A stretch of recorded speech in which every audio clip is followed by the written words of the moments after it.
Assalamualaikum warahmatullahi wabarakatuh.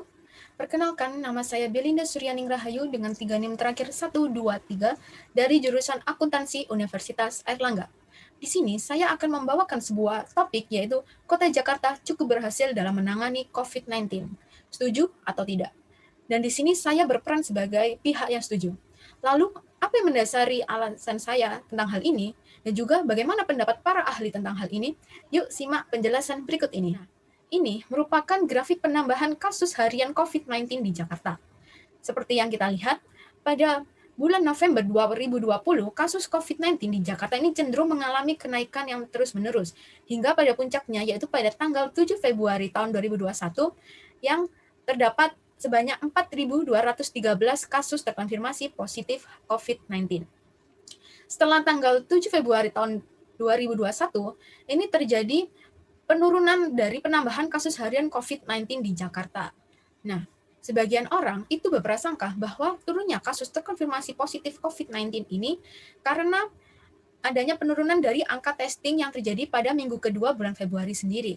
Akan tetapi, setelah dicari datanya, hal tersebut tidaklah benar. Karena pada minggu kedua dan ketiga bulan Februari, ini terjadi penurunan testing karena tutupnya klinik-klinik yang melayani jasa testing COVID-19. Akan tetapi, setelah dibukanya klinik-klinik ini menandakan bahwa angka yang di-testing itu juga kembali tinggi. Akan tetapi di sini bedanya yaitu adanya penurunan dari orang yang terkonfirmasi positif COVID-19. Dan hal ini juga didukung oleh pernyataan dari Prof. Wiku Adhisa Smito yang merupakan juru bicara Satgas Penanganan COVID-19 yang menyatakan bahwa penularan COVID-19 yang cukup rendah itu memang disebabkan karena menurunnya laju penularan dan bukan karena upaya testing yang rendah. Nah, hal ini juga bisa dilihat pada tabel berikut. Pada tabel ini misalkan bisa dilihat pada tanggal 29 Maret dan juga pada tanggal 30 Maret, ini membuktikan bahwa angka yang di-testing itu tinggi. Akan tetapi apa? Orang yang terkonfirmasi positif harian yang di Jakarta ini menunjukkan angka yang rendah. Begitu juga di tanggal-tanggal yang lainnya menunjukkan hal demikian. Nah, apabila melihat fakta dan data saat ini, angka kesembuhan pasien terkonfirmasi positif COVID-19 yang ada di Jakarta ini sebesar 96,6%. Dan angka ini jauh lebih tinggi daripada yang ada di Indonesia yang sebesar 89,4%. Dan begitu pun dengan angka kematiannya. Angka kematian yang ada di Jakarta ini cenderung lebih rendah daripada yang ada di Indonesia, yaitu yang sebesar 2,7%. Dan hal ini itu menandakan bahwa Jakarta itu memang mampu untuk mengendalikan COVID-19 dengan cukup baik. Nah, tentunya di balik semua ini tentu ada upaya pemerintah untuk mengendalikan laju penularan COVID-19. Beberapa upaya tersebut bisa dilihat yaitu dengan adanya peningkatan atau meningkatkan 3T, yaitu testing, treatment, dan tracking. Nah, testing sendiri ini merupakan tindakan untuk melakukan pengecekan tes COVID-19 pada orang-orang. Kemudian tracking yaitu dengan adanya pelacakan dengan orang-orang yang belum terkonfirmasi positif COVID-19 dengan orang-orang yang sudah pernah terkonfirmasi positif COVID-19. Lalu ada juga yaitu treatment yang merupakan bentuk perawatan tindak lanjut pada pasien COVID-19.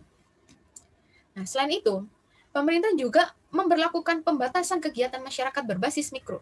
Ini merupakan sebuah upaya untuk mengendalikan penularan COVID-19 yang berada pada level yang terkecil, yaitu pada level RT atau RW, atau juga bisa di desa atau kelurahan. Nah, selain itu, pemerintah juga selalu memadai dan memberikan ketersediaan barang-barang yang cukup akan masker dan juga APD pada tenaga kesehatan. Nah, di sini Wakil Gubernur DKI Jakarta, yaitu Ahmad Riza Patria, itu terus mengingatkan kepada masyarakat untuk tetap meningkatkan pelaksanaan protokol kesehatan.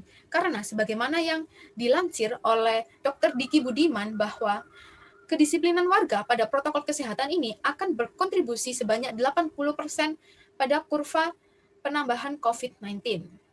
Nah, oleh karena itu, selalu ingat pesan Ibu. Jangan lupa memakai masker dengan benar, menjaga jarak dan menghindari kerumunan, dan selalu mencuci tangan dengan sabun. Agar kasus COVID-19 yang ada di Jakarta ini kedepannya akan terus menurun. Bahkan bisa diikuti oleh daerah-daerah yang lain yang ada di Indonesia. Sekian dari saya. Apabila ada salah kata, saya mohon maaf. Terima kasih. Wassalamualaikum warahmatullahi wabarakatuh.